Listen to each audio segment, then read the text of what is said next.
I never thought that I will be making a video on video games, but recently I installed my all-time favorite game and started playing. I literally played for 2 straight hours and wanted to continue, but that was too much already. Just to be clear, I'm not a gamer and I have never been one ever since I was a little kid. Because I have spent my childhood out there in the streets, playing football and doing a lot of crazy stuff. The only game that I played besides Counter-Strike was GTA. Back in the day when San Andreas was released, it was the best game of its time, but some people play way too much. I mean, playing every single day for 4 or 5 hours seems ridiculous to me, unless it's your job. And that all led me to the question, why on earth video games are so addictive? If you take a look at the most successful games out there, such as Assassin's Creed, GTA, The Witcher, Call of Duty, they all have few things in common. They give you purpose.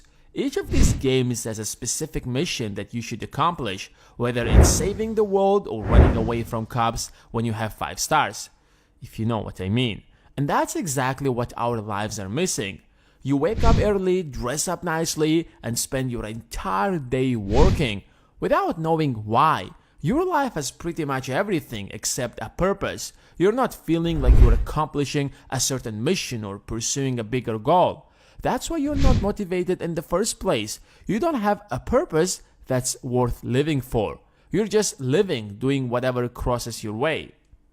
And then suddenly, you have a video game in front of you that gives you that purpose, regardless of what kind of purpose it is. Most importantly, it's clear and you have a step-by-step plan to complete it.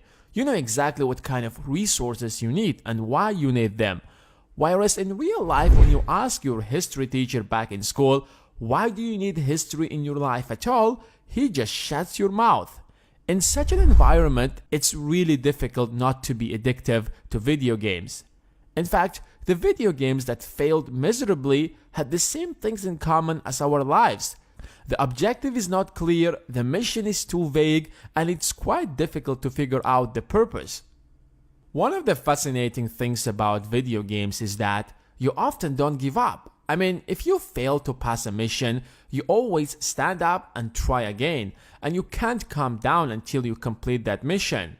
And every time you fail, you learn something new, and after a couple of few attempts, you succeed, and that gives you a great feeling of accomplishment that drives you to move to the next mission. But somehow, when it comes to real life, we give up after the first failure. We don't see the point of trying again. Perhaps if we treat our lives more like video games, we might be more successful.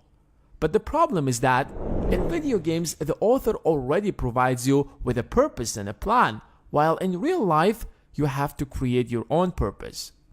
If someone else could come up with a fascinating purpose that inspired you, you definitely can create one as well, because no one else knows you better than yourself. But remember, your goal should be as clear as it's in these successful video games. When you complete a mission, you always get rewarded. You might be given some cash if you're playing GTA, or bonuses if you're playing some other game.